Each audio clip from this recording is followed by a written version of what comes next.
नमस्कार, आप देख रहे हैं न्यूज़ 9 नेटवर्क और इस वक्त मैं हूं आपके साथ अरविंद कुमार सिंह। देश और दुनिया की तमाम छोटी और बड़ी खबरों के साथ आइए शुरुआत करते हैं आज की खबरों का सिलसिला। चंद्रशेखर जननायक विश्वविद्यालय के 6वें दीक्षांत समारोह में आई उत्तर प्रदेश के महामहिम राज्यपाल आनंदीबेन पटेल ने मंच से कुलपति संजीव कुमार गुप्ता के कार्यों की दिखी नाराज। इशारों में जमकर सुनाई खरी कोठी। महामहिम राज्यपाल ने मंच से कहा कि मेरे द्वारा हर विश्वविद्यालय को मैसेज किया गया है कि कौशल विकास पर विशेष ध्यान दिया जाए।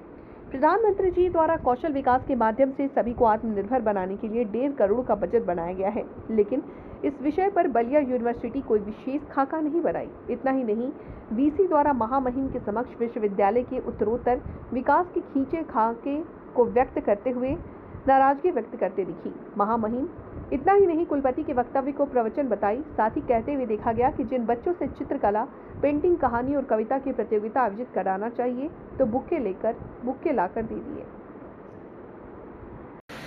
विधि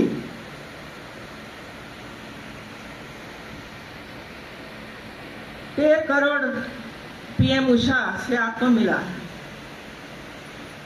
मैं अपेक्षा करती हूँ कि आपने 13 करोड़ रुपया का प्लान क्या किया हुआ है और सरकार में आपने भेजा है कि नहीं भेजा है 13 करोड़ का प्लान, क्योंकि आगामी 17-18 तारीख को मैं जितनी यूनिवर्सिटी को पीएम उषा में से पैसे प्राप्त हुए हैं ये सब लोगों का प्रेजेंटेशन देखने वाली हूँ। ये न हो कि बलिया यूनिवर्सिटी ने अपना प्लान भेजा है, न हो वहाँ, क्योंकि आपके प्रवचन में ऐसा कुछ नहीं आया। इसी तरह समर्थ पोर्टल में आपने यूनिवर्सिटी ने क्या काम किया है वो आज मैंने नहीं सुना मित्रों से। अभी नेक तो बंद हो गया, इसके जगह पर बाइनरी नाम की एक नई स्कीम आ रही है मित्रों, वो जरा देख लीजिए और आपके अध्यापक को जिम्मेवारी सौंप कर इसमें आगे बढ़िए, क्योंकि 1 महीने के बाद ये बाइनरी के लिए भी राजभवन में आपको आना पड़ेगा और दिखाना पड़ेगा कि हम लोगों ने इतनी तैयारी की है मित्रों। मैं बहुत ध्यान से सुनती थी कुलपति जी का प्रवचन, लेकिन सबसे ज्यादा प्रवचन में आनंदीबेन क्या है, हमारे उपाध्याय जी क्या है, हमारे चौधरी जी क्या कर रहे हैं, वो ही सुनाई पड़ा। लेकिन ये यूनिवर्सिटी ने पिछले 1 साल में क्या काम किया नया, इसमें मैंने कहीं नहीं देखा मित्रों। स्पोर्ट्स की प्रवृत्ति होती है नहीं होती? स्पोर्ट्स की प्रवृत्ति होती है नहीं होती है? जरा हाँ के ना तो बोलिए। होती है? नहीं, धीमा आवाज है, इसी वजह से सोचती कि नहीं होती है। इसी तरह सांस्कृतिक प्रवृत्तियां होती है कि नहीं होती है? होती है। क्या काम किए थे आप लोग? क्या सांस्कृतिक प्रवृत्तियां करी? ये आपने जो मेरे पास विमोचन करवाया वो तो सब जो नए जो दिन हम वो करते सेलिब्रेट करते वही दिन का मैंने देखा, इसमें और कुछ नहीं देखा। इंक्यूबेशन सेंटर चर्चा कर दी है आपने, लेकिन इंक्यूबेशन सेंटर अभी तक बना नहीं। कौशल विकास सबसे बहुत ही इम्पोर्टेंट जरूरी है ये एरिया के लिए, कौशल विकास में बच्चों को आगे बढ़ाने के लिए, क्योंकि ये एरिया ऐसा है जो हमारे विद्यार्थियों को हम कौशल विकास में आगे नहीं बढ़ाएंगे, क्योंकि अलग अलग प्रकार का कौशल है सब लोगों में।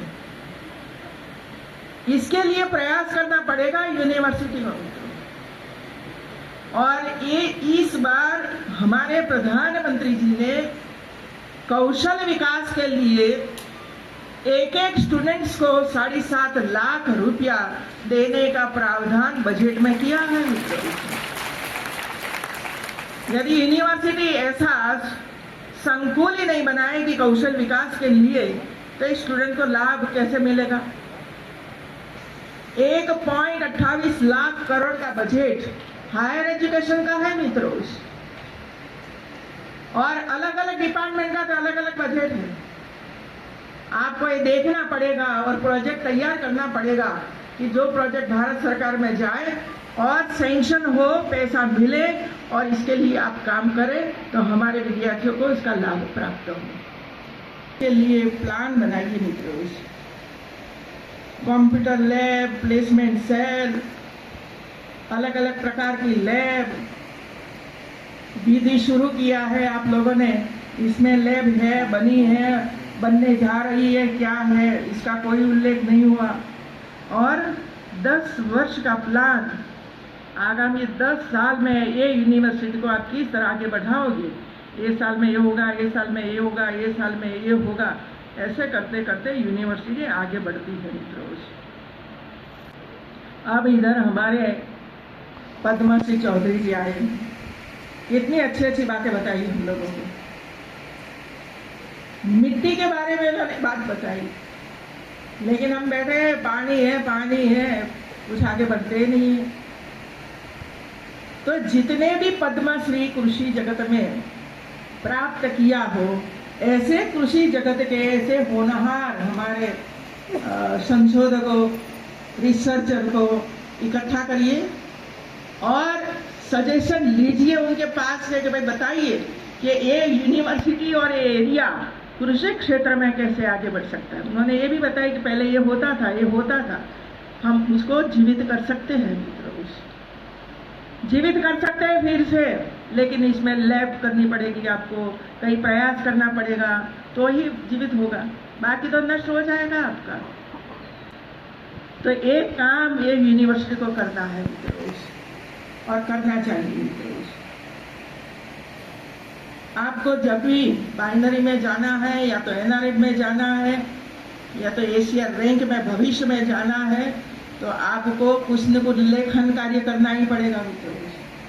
सभी यूनिवर्सिटियों ने मैंने मैसेज भेजा था कि आपको कंपटीशन करवानी है, स्टोरी करवाई, पेंटिंग करवाया, स्पीच करवाई, और एक सुंदर मजा के बुक लेकर मेरे सामने रखी मित्रों। मैंने पढ़ा, इतना सुंदर अक्षर, कई बच्चों ने तो कविताएं लिखी है अंदर, अपने तरीके से कविता लिखी है, वो भी शक्ति है कविता लिखने की। ऐसे बच्चों को ढूंढिए और इसको आगे ले जाने के लिए प्रेरित करिए, और भविष्य में जो कंपनियों में उनको इंटर्नशिप करने के लिए जाना है